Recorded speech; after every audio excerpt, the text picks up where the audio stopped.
പിതാവായ ദൈവമേ, ഞാൻ അങ്ങയെ സ്തുതിക്കുന്നു. പുത്രനായ ദൈവമേ, ഞാൻ അവിടുത്തെ ആരാധിക്കുന്നു. പരിശുദ്ധാത്മാവായ ദൈവമേ, ഞാൻ അങ്ങയോട് നന്ദി പറയുന്നു. പിതാവും പുത്രനും പരിശുദ്ധാത്മാവുമായ സർവേശ്വര, ലോകത്തിലെ വിവിധങ്ങളായ സ്ഥലങ്ങളിലിരുന്നു കൊണ്ട് ശാലോം വിഷൻ്റെ മുമ്പിലിരുന്ന് ശ്രദ്ധാപൂർവം വചനം ശ്രവിക്കാൻ കാത്തു നിൽക്കുന്ന മക്കളെ നിന്റെ കരങ്ങളിലേക്ക് പൂർണ്ണമായി അർപ്പണം ചെയ്യുന്നു. എല്ലാ ശുശ്രൂഷകരെയും എല്ലാ പ്രേക്ഷിതരെയും ദൈവവചന ശുശ്രൂഷ വ്യാപൃതമായിരിക്കുന്ന ഓരോരുത്തരെയും പ്രത്യേകമായ വിധത്തിൽ സമർപ്പിച്ച് ഞാൻ പ്രാർത്ഥിക്കുന്നു. പരിശുദ്ധമ്മേ, കന്യാമാതാവേ, പ്രേക്ഷിതരുടെ രാജ്ഞിയായ പരിശുദ്ധമ്മേ, ശുശ്രൂഷകളുടെ മാതൃകയായ പരിശുദ്ധമ്മേ, ഞങ്ങൾക്ക് വേണ്ടി പ്രാർത്ഥിക്കണമേ. ഈശോയിൽ ഏറ്റവും പ്രിയം നിറഞ്ഞ സഹോദരി സഹോദരന്മാരെ, ആത്മീയ ശുശ്രൂഷകരിൽ സംഭവിക്കാവുന്ന അപകട മേഖലകളെക്കുറിച്ച് ദൈവത്തിൻ്റെ പരിശുദ്ധാത്മ നൽകിയിരിക്കുന്ന ചില നിർദ്ദേശങ്ങളും ചില തിരുത്തലുകളുമാണ് നമ്മൾ ശ്രവിക്കാൻ പോകുന്നത്.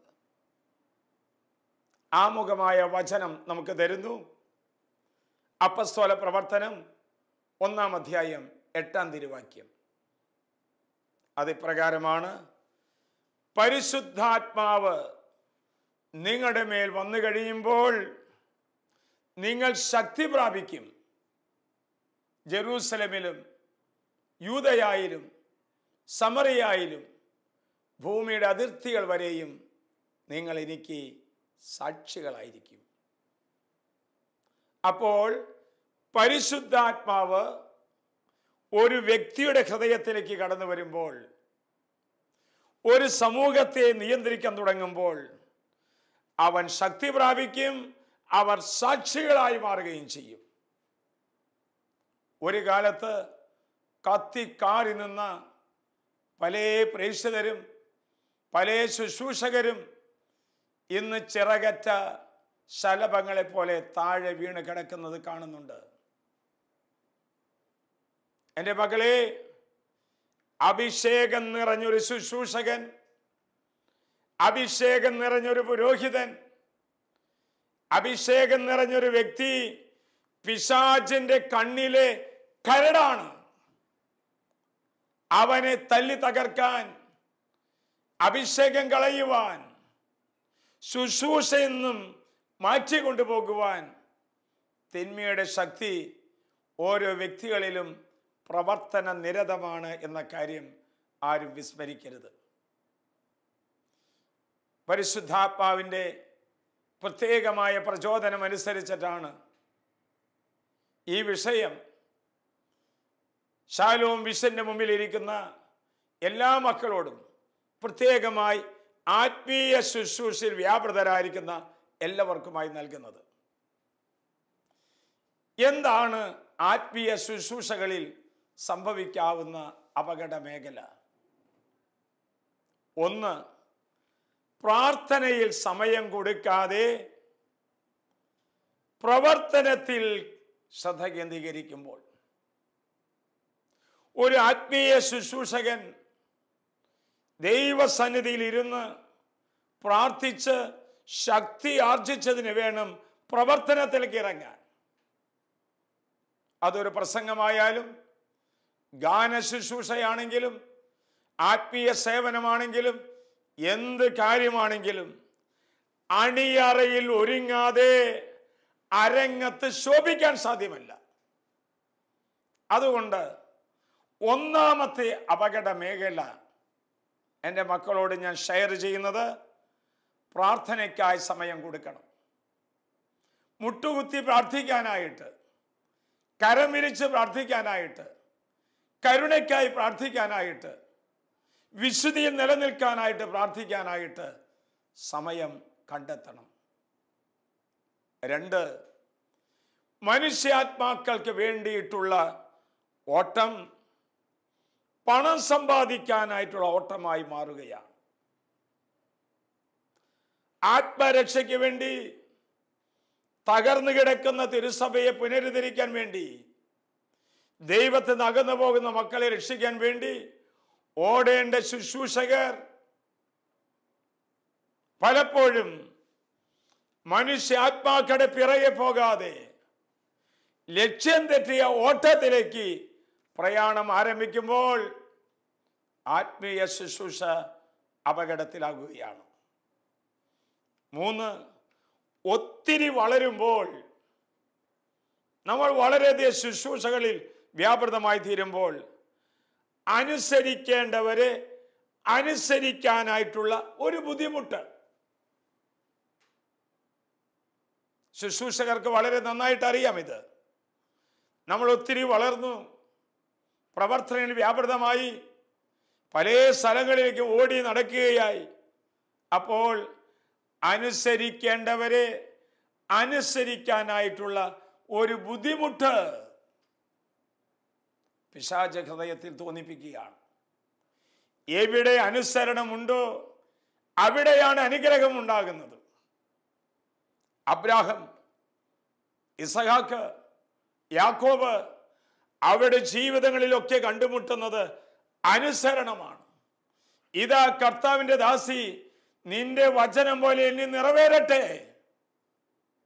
പ്രിയപ്പെട്ടവരെ, അനുസരിക്കാൻ ബുദ്ധിമുട്ട് തുടങ്ങുമ്പോൾ ദൈവ ശുശ്രൂഷകർ മനസ്സിലാക്കിക്കൊള്ളണം, ഇതാ പിശാച് തന്നെ സാവധാനത്തിൽ തിന്മയിലേക്ക് കൂട്ടിക്കൊണ്ടുപോവുകയാണെന്ന്.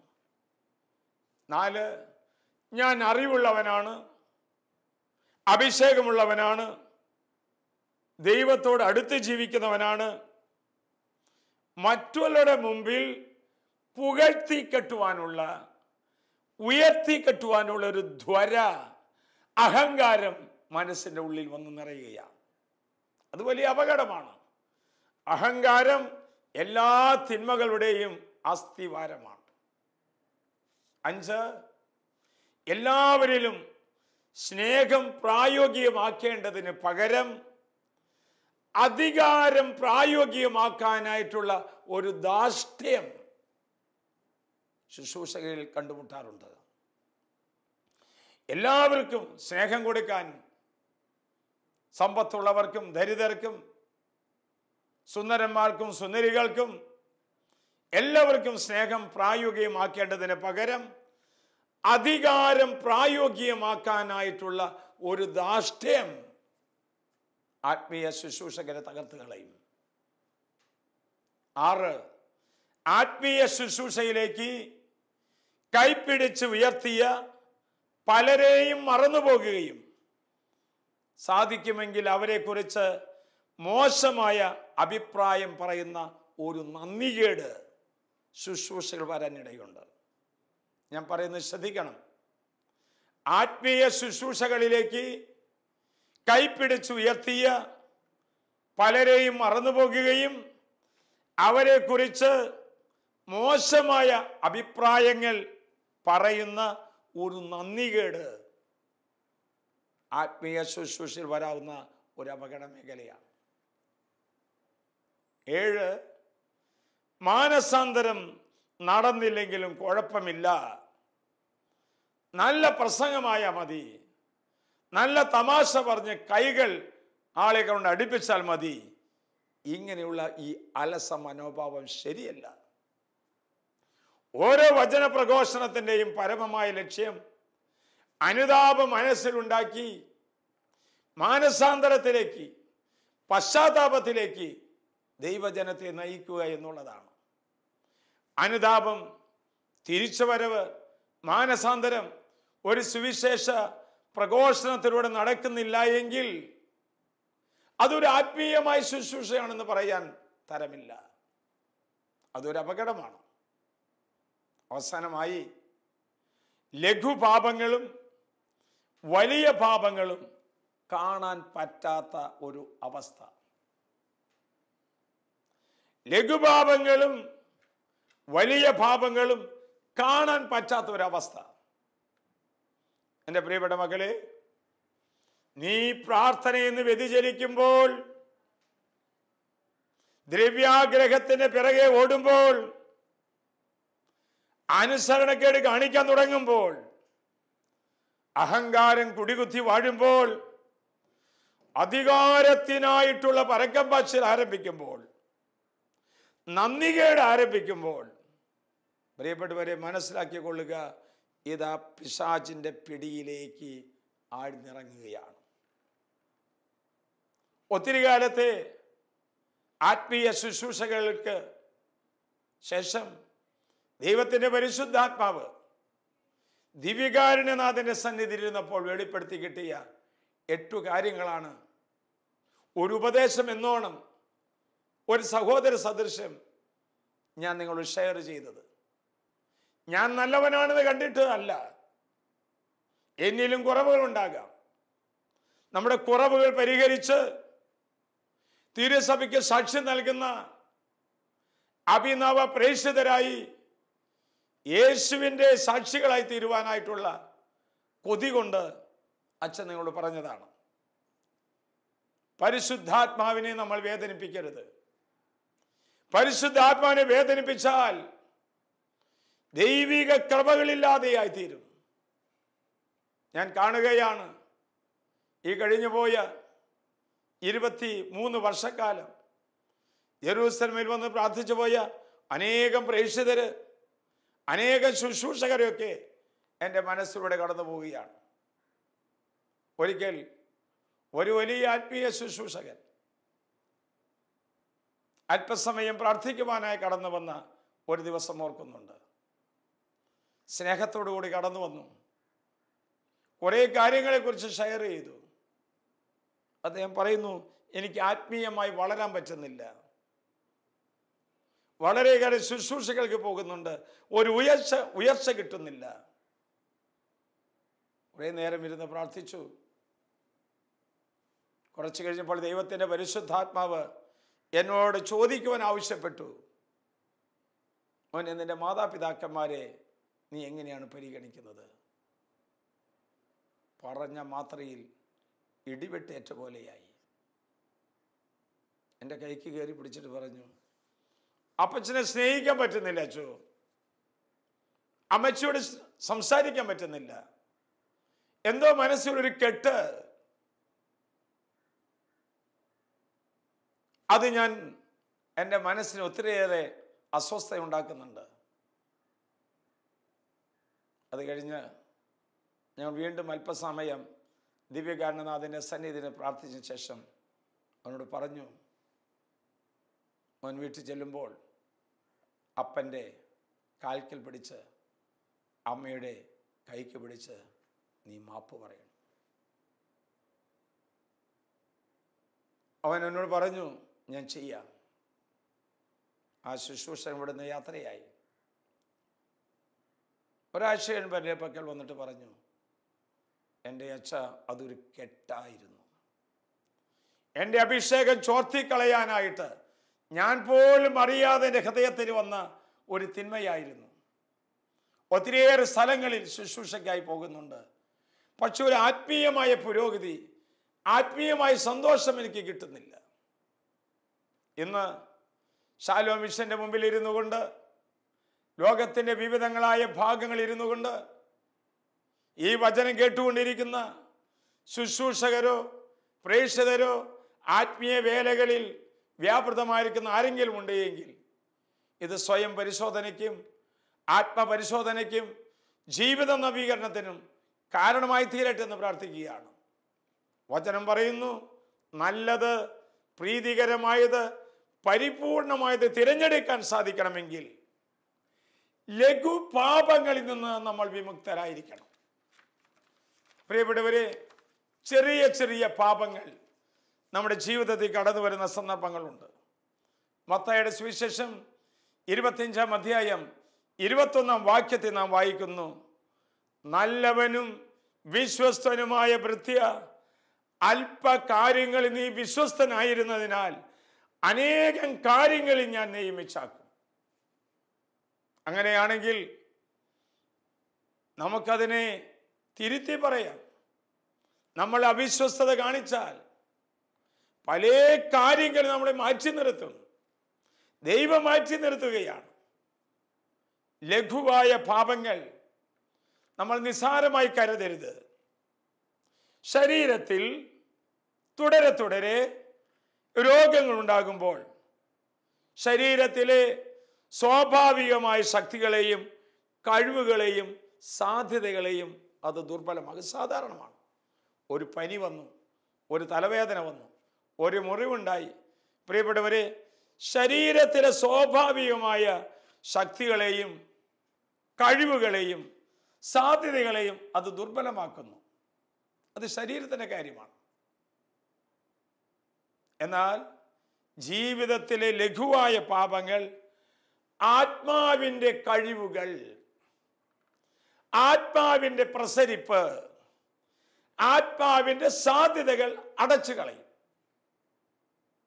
പ്രിയപ്പെട്ടവരെ, ലഘുപാപങ്ങളിൽ മുഴുകുമ്പോൾ അത് പ്രേക്ഷിതരായാലും ശുശ്രൂഷകരായാലും ദൈവമക്കളായാലും ആത്മാവിൻ്റെ കഴിവുകൾ, സ്നേഹിക്കാനുള്ള കഴിവ്, സഹിക്കാനുള്ള കഴിവ്, പ്രാർത്ഥിക്കുവാനുള്ള കഴിവ്, ഔദാര്യം കാണിക്കാനുള്ള കഴിവ്, ക്ഷമിക്കുവാനുള്ള കഴിവ്, ആത്മാവിൻ്റെ കഴിവ്, ഒപ്പം ആത്മാവിൻ്റെ പ്രസരിപ്പ് നമ്മൾ കാണാറുണ്ടല്ലോ.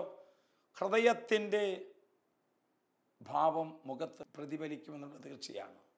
The face is the index of mind. മുഖം മനസ്സിൻ്റെ കണ്ണാടിയാണ്. ആത്മാവിൻ്റെ പ്രസരിപ്പ് മുഖത്ത് നമുക്ക് കാണാൻ സാധിക്കും. നമ്മൾ ചിലവരെ കാണുമ്പോൾ എന്താ പറ്റിയെന്ന് വല്ലാത്ത സങ്കടമുണ്ടല്ലോ, എന്താ വിഷമം, അറിയാതെ ചോദിക്കാറില്ലേ?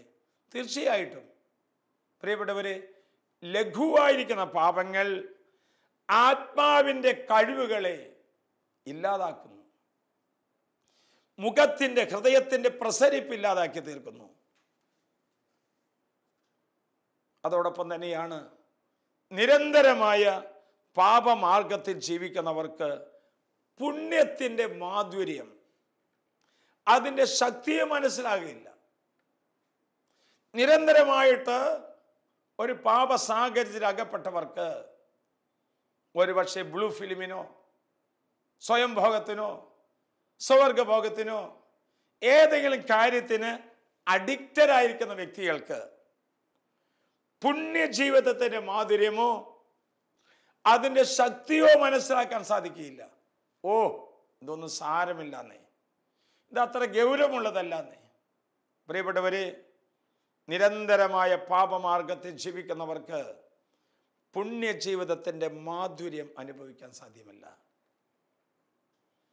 പാപത്തെയും പ്രലോഭനങ്ങളെയും അതിജീവിക്കുന്നവർക്ക് മാത്രമേ പുണ്യത്തിൽ പ്രചോദനം സ്വീകരിക്കാൻ സാധിക്കുക. കണ്ണിന് ഇഷ്ടമുള്ളത് കണ്ടു, നാവിന് ഇഷ്ടമുള്ളത് സംസാരിച്ചു അല്ലെങ്കിൽ രുചിച്ചു, ഇന്ദ്രിയങ്ങൾക്ക് സുഖമുള്ളത് അനുഭവിച്ച് നടന്നു കഴിഞ്ഞാൽ പുണ്യങ്ങളുടെ പ്രചോദനങ്ങൾ സ്വീകരിക്കാൻ സാധിക്കുകയില്ല. ആത്മീയമായൊരു ഭക്ഷണം, വിശുദ്ധ കുർബാന സ്വീകരിച്ചിട്ട് ലോകത്തിൻ്റെ ഭക്ഷണം കഴിച്ചാൽ ഒരു വിശുദ്ധ ജീവിതം സാധ്യമല്ല. ഒരു വചനത്തിൽ നമ്മൾ ആഴ്ന്നിറങ്ങിയിട്ട് ലോകത്തിൻ്റെ പാപങ്ങളിലേക്ക് കടന്നു പോകാൻ സാധ്യമല്ല. രണ്ടും കൂടി ഒരുമിച്ച് സാധ്യമല്ല എന്ന് നമ്മൾ കാണാറുണ്ടല്ലോ. ഓരോ വീടുകളിൽ നിന്ന് 50 രൂപ അല്ലെങ്കിൽ 500 രൂപ, 1000 രൂപ, 2000 രൂപ അങ്ങനെ കടം വാങ്ങിച്ച് കടം കൂടുന്നു വിചാരിക്കുക. ചിലപ്പോൾ ആരുടെ കയ്യിൽ നിന്ന് വാങ്ങിച്ചെന്ന് പോലും അറിയാൻ പറ്റാത്ത വിധത്തിൽ അത്രമാത്രം കടക്കടിയിൽ വന്ന് പെടുന്നു. ലഘുപാപം ഇതുപോലെയാണ്. ചെറിയ ചെറിയ സാഹചര്യങ്ങളിൽ കിട്ടുന്ന അവസരങ്ങളിൽ എല്ലാ സുഖങ്ങളും വലിച്ചു വാരി ഏറ്റുവാങ്ങി ഹൃദയം അവസാനം ഒരു വലിയ ദുരന്തത്തിലാണ് ഒന്ന് പെടുക. എൻ്റെ പ്രിയപ്പെട്ട മക്കളെ, നമ്മളിത് തിരിച്ചറിയണം. ഇതൊരു വലിയ അപകട മേഖലയാണ്. ലഘുപാപങ്ങളിൽ നിന്ന് വിടുതൽ പ്രാപിക്കാൻ നീ ആഗ്രഹിക്കുന്നുവെങ്കിൽ ചെറിയ ചെറിയ കാര്യങ്ങളിൽ ശ്രദ്ധിക്കുക. ചെറിയ ചെറിയ കാര്യങ്ങളുടെ വലിയ സമാഹാരമാണ് മനുഷ്യ ജീവിതം. ഒരു ലഘുവായ പാപം സാരമില്ല എന്ന് നീ ചിന്തിക്കുമ്പോൾ അനേകം പാപത്തിന്റെ വാതിലുകൾ തുറക്കപ്പെടുകയാണ്. പിശാചിന്റെ ഹൃദയത്തെ കടന്നു വരാൻ എളുപ്പമായി തീരുകയാണ്. ലഘുപാപങ്ങളെ നിസ്സാരമായി കരുതരുത്. അർഹിക്കുന്ന പ്രാധാന്യത്തോടെ കുമ്പസാരിക്കുകയും പാപങ്ങൾ ഏറ്റുപറയുകയും ചെയ്യുമ്പോൾ ഹൃദയത്തിലേക്ക് ദൈവത്തിൻ്റെ കൃപ കടന്നു വരും. ദൈവത്തിൻ്റെ പരിശുദ്ധാത്മാവ് വെളിപ്പെടുത്തുകയാണ് ലഘുപാപത്തിലൂടെ എന്താണ് ഒരു മനുഷ്യാത്മാവിൽ സംഭവിക്കുന്നത്. ഞാൻ ചെയ്യുന്ന നിസ്സാരമായ ചെറുതായിരിക്കുന്ന ലഘുപാപങ്ങളിലൂടെ എന്താണ് എൻ്റെ ജീവിതത്തിൽ സംഭവിക്കുന്നത്? ഒന്ന്, പാപബോധവും പശ്ചാത്താപവും കണ്ണുനീരും പറ്റിപ്പോകുന്നു. ഒരു ലഘുപാപം ചെയ്യുമ്പോൾ അതിൻ്റെ ഫലമായി ഉണ്ടാകുന്നത് പാപബോധ്യം നഷ്ടപ്പെട്ടു പോകാണ്. അനുതപിച്ചൊന്ന് കരയാനായിട്ട്. ഒരിക്കൽ ഒരു ചെറുപ്പക്കാരൻ വന്ന് പറഞ്ഞ് ഞാൻ ഓർക്കുന്നുണ്ട്, അച്ഛൻ വിശുദ്ധ കുർബാന ആരംഭിച്ചു കഴിയുമ്പോൾ എൻ്റെ കണ്ണുകളിൽ നിന്ന് കണ്ണുനീർ പ്രവാഹമാണ്. കുറച്ചു കാലങ്ങൾക്ക് ശേഷം അതില്ലാതെയായി. ഞാൻ പറഞ്ഞു, അനുതപിക്കാത്ത ഏതെങ്കിലും പാപം ഹൃദയത്തിലുണ്ടോ? അനുതപിക്കാത്ത പാപം ഏതെങ്കിലും ഹൃദയത്തിലുണ്ടോ? യേശുവിൻ്റെ സന്നിധിയിൽ പോയി ആലോചിക്കുക. യേശുവിൻ്റെ സന്നിധി സാഷ്ടാംഗം വീണ് വിനയപൂർവ്വം പ്രാർത്ഥിക്കുക. അവൻ ഏതാനും സമയത്തിനുള്ളിൽ ഒരു വൈദികൻ്റെ അടുത്ത് പോയി കുമ്പസാരിച്ചത് ഞാൻ ഓർക്കുന്നുണ്ട്. എൻ്റെ പ്രിയപ്പെട്ടവരെ, ലഘുപാപങ്ങളിലൂടെ ഒരു ജീവിതത്തിൽ സംഭവിക്കുന്നത് പാപബോധ്യം, അനുതാപം, കണ്ണുനീരിൻ്റെ വരം വറ്റിപ്പോകും. രണ്ട്, ദൈവഭയവും ദൈവഭക്തിയും ഇല്ലാതെയായിത്തീരും. കുരിശ് കിടന്നുകൊണ്ട് നല്ല കള്ളൻ പറയുന്നില്ലേ, നിനക്ക് ദൈവത്തെ പോലും ഭയമില്ലേ? ദൈവഭയവും ദൈവഭക്തിയും ലഘുവായിരിക്കുന്ന പാപങ്ങളിൽ നിന്ന് നമ്മൾ ഇന്ന് മാറിപ്പോകും. മൂന്നാമതായി, സ്നേഹത്തെ ദുർബലപ്പെടുത്തും. അത് നല്ല സ്നേഹിതരായി കഴിഞ്ഞവർ ശത്രുക്കളെ പോലെ കാണുക. പ്രിയപ്പെട്ടവരെ, സ്നേഹം ദുർബലമായി തീരുന്നത് ലഘുവായ പാപങ്ങളിലൂടെയാണ്. കുടുംബത്തിൽ കയറി വരുമ്പോൾ ഭാര്യയെ കാണുമ്പോൾ ഒരു സ്നേഹമില്ലാത്ത അവസ്ഥ, അല്ലെങ്കിൽ ഒരു കുഞ്ഞിനെ കാണുമ്പോൾ ഒന്ന് മടിയിലിരുത്തി ലാളിക്കാൻ തോന്നിയാലും വേണ്ടെന്ന് സ്നേഹം ദുർബലമായി തീരുക. നാലാമതായി, പ്രാർത്ഥനയുടെ മാധുര്യം കുറഞ്ഞു പോകുന്നു. പ്രാർത്ഥിക്കാൻ ധാരാളം സമയം ചെലവഴിച്ചവർ പ്രാർത്ഥന ഒരു അരോചകമായി ഭവിക്കുന്നു. അവസാനമായി മാരക പാപത്തിലേക്കുള്ള വഴിത്താരയിൽ എത്തിച്ചേരുന്നു. ലഘുപാപങ്ങൾ സംഭവിക്കുന്ന 5 കാര്യങ്ങളാണ്. പാപബോധ്യം നഷ്ടപ്പെട്ട്, ദൈവഭയം നഷ്ടപ്പെട്ട്, സ്നേഹം ദുർബലമായി, പ്രാർത്ഥനാ ജീവിതം കൈപ്പേറിയ അനുഭവമായി മാരകമായ പാപത്തിലേക്ക് കടന്നു പോകുന്നു. ഈശോയിൽ പ്രിയപ്പെട്ടവരെ,